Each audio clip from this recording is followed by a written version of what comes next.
Hello, I'm from a neutral country, and I would like to say today that Americans don't understand and or are ignorant on the subject of social democracies.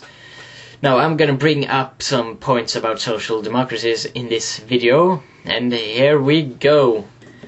Let us start now with the first misunderstanding. That is universal healthcare. You see, it seems to me that Americans has gotten it into them that here in the social democracies, the state decides what treatment you get and you don't, how you're gonna be treated, when you're going to be treated, all that. That you have no choice how to get treated. Well, that's not what universal healthcare is all about. It is the safety and security of the people of the country to get treatment if they're ill. Of course, they can buy their own treatment and probably get better treatment than what the state offers, or they can don't take any treatment at all. The state doesn't decide what you do.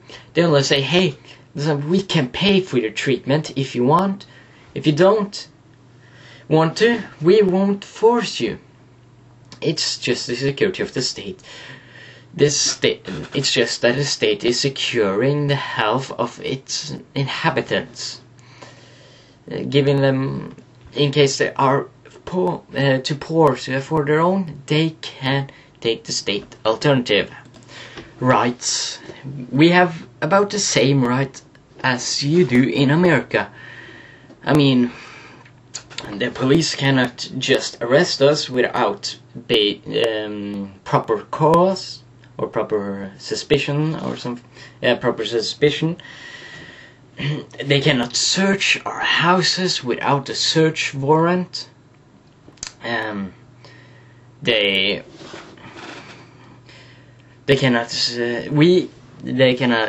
have the right to remain silent, just like you do. We cannot stand. We have the right to have a lawyer if we're going to court, etc., etc. We have many of the same rights that you have, and let me now remind you, America, that you have something called the Patriot Act. You know, the Patriot Act, where they can prosecute you without law, court, and all that stuff. We don't have that.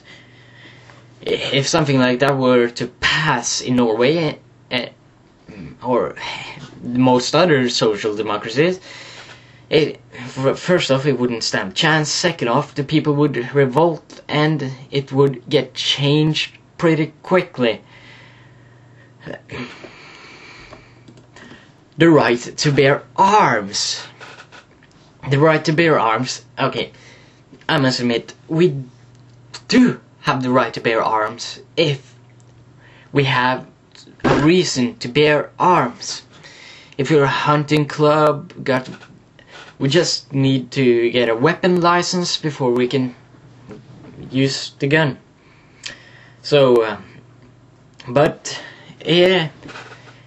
that means that there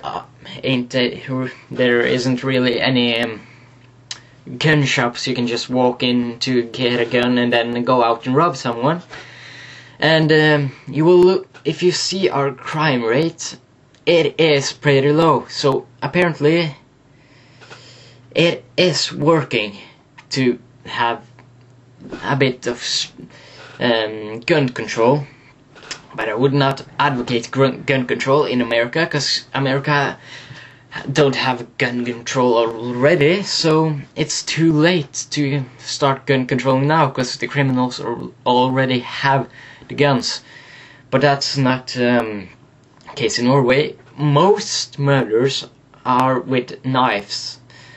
And now there's a law against you going around with knives in public, of course. So, but most murders are in other people's homes. So yeah. So, you know, the right to bear arms, we don't have that, but we don't need that. And, well, we will, and probably Americans will bring up that you need to revolt against your government. And we have means to revolt against our government. Because if one party were to siege power, that would be against the Constitution, and therefore it would not be allowed. And all other parties, because we have a lot of parties around the table, would then revolt, and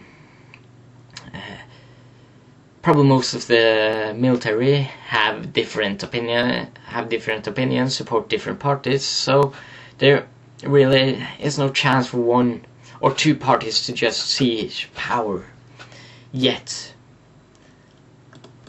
Welfare. Welfare is, of course, something Americans hate. They hate welfare. Well, in Norway, you know, the people that is unemployed don't work. But then again, we have about Denmark have about 2%, and we have about well, it increased to, we had 1.6, but now we have 2.7 because of the recession. Well, it's not really a recession here in Norway, because we are doing pretty fine, actually. We are surviving, we are weathering out the storm, because the government have had oil money to stimulate the economy, and we don't have a big-ass national debt, you know? We don't owe a lot of countries much money, so, and we had money in reserve in case things like this happen, so we didn't have to create a stimulus bill out of nothing. So, you know, in America, if you take all the unemployed people in America and put them in Norway, Norwegians in Norway would become a minority, you know, because we're about just 4.7 million people, and we have a pretty low unemployment rate, so welfare to the unemployed isn't really a problem, and most of those people that are unemployed are that because of you know, back problems and health issues. Public education is, of course, extremely bad. Yeah, it's kind of bad, actually, like, but that has to do, but it's not like bad like we have bad offers, because everyone have the right to go to school. The state cannot deny you that right. They cannot deny anyone that right. No one. Even if you're not a Norwegian, if you live, as long as you live in Norway, you have that right. But it only applies to people under 29. I think 29 is like the last year you have that right. Because after that, if you haven't gotten an education, you probably will never get one. Now, you have the right to education until what equals your high school, and in what equals your high school, the pupils or students then have the right to have the right to have money. We pay those students. They get money for studying, you know. They can choose whatever they want of all the studying branches. Of course, they choose what they want to study, and then they can apply for a scholarship, which we then give those people money, and it's pretty easy to get a scholarship, of course. How much money, and that depends on your circumstances at home and things like that. if you have moved out from your parents, you will get additional money so you can afford to live for yourself. And yeah, this covers that small section. This was the first video. This can probably be a bit more parts of this.